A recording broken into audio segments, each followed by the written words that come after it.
Kembangkan pikiran, percepat tindakan, wujudkan perubahan. Assalamualaikum warahmatullahi wabarakatuh. Shalom, salam sejahtera. Om Swastiastu, Namo Buddhaya, salam kebajikan. Yang terhormat, Dewan Juri dan seluruh panitia.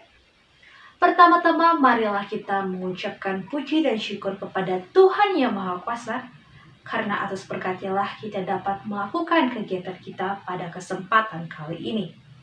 Saya Rani Natalia Purba dari Universitas Sumatera Utara akan menyampaikan pidato saya dengan judul Generasi Muda, Agen Perubahan Menuju Indonesia Emas 2045. Menyambut Indonesia Emas 2045.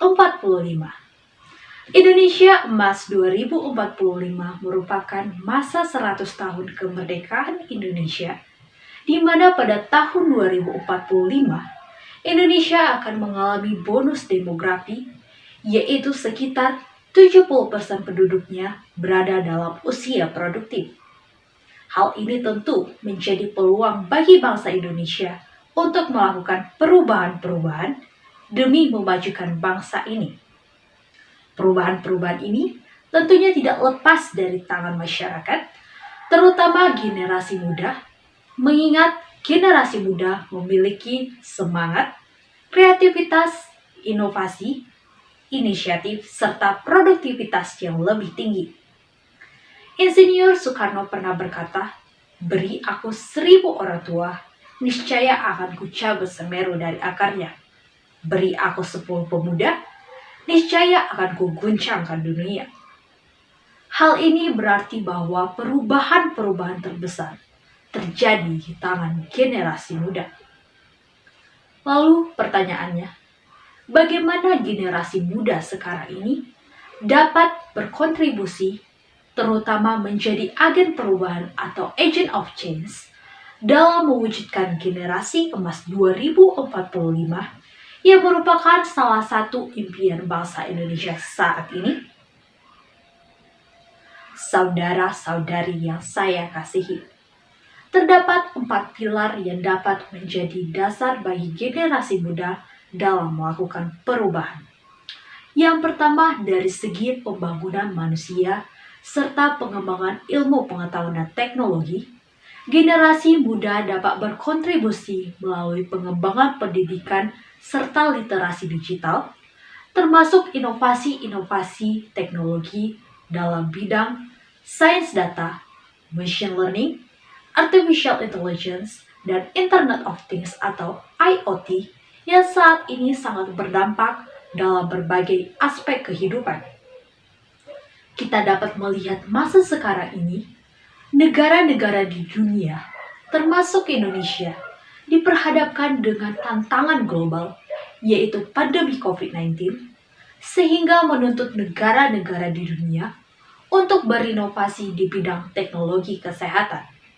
Siapa sangka, Indonesia berhasil menciptakan suatu vaksin, yaitu vaksin Nusantara, serta teknologi-teknologi kesehatan lainnya yang diciptakan oleh mahasiswa. Hal ini membuktikan bahwa generasi mudalah yang paling berpotensi dalam mengendalikan ilmu pengetahuan dan teknologi di negara kita ini. Yang kedua, dari segi pembangunan ekonomi berkelanjutan, generasi muda dapat berkontribusi dengan bertindak sebagai pencipta lapangan pekerjaan atau job creator yang dapat dilakukan dengan terjun langsung dalam dunia kewirausahaan. Hal ini dapat dimulai dengan membangun sebuah perusahaan rintisan atau startup seperti startup EduTech dan startup-startup lainnya yang dapat memberikan dampak bagi perekonomian Indonesia. Yang ketiga, dari segi pemerataan pembangunan, generasi muda memiliki peran yang cukup penting. Hal ini dapat dilakukan melalui organisasi-organisasi pemuda seperti Karang Taruna, komunitas pecinta alam, komunitas mengajar desa, dan komunitas-komunitas lain yang sangat berdampak bagi kehidupan di daerah pedesaan. Dan yang terakhir, dari segi pemantapan ketahanan nasional dan tata kelola pemerintahan, generasi muda memiliki peran yang cukup vital, yaitu dalam mewujudkan cipta kondisi yang kondusif demi keberlangsungan pembangunan di Indonesia. Oleh karena itu, inilah saatnya generasi muda untuk bangkit, bersatu, mengambil peran dalam melakukan perubahan. Sebab ada pepatah mengatakan, 1000 orang tua dapat bermimpi, namun satu pemuda dapat mengubah dunia. Yang artinya inilah saatnya generasi muda untuk berkarya nyata menjawab semesta Indonesia. Kemajuan tidak terjadi tanpa perubahan, dan mereka yang tidak dapat mengubah pemikiran tidak dapat mengubah apapun. Demikian pidato singkat saya. Terima kasih. Wassalamualaikum warahmatullahi wabarakatuh. Shalom, salam sejahtera. Om Swastiastu, Namo Buddhaya, salam kebajikan.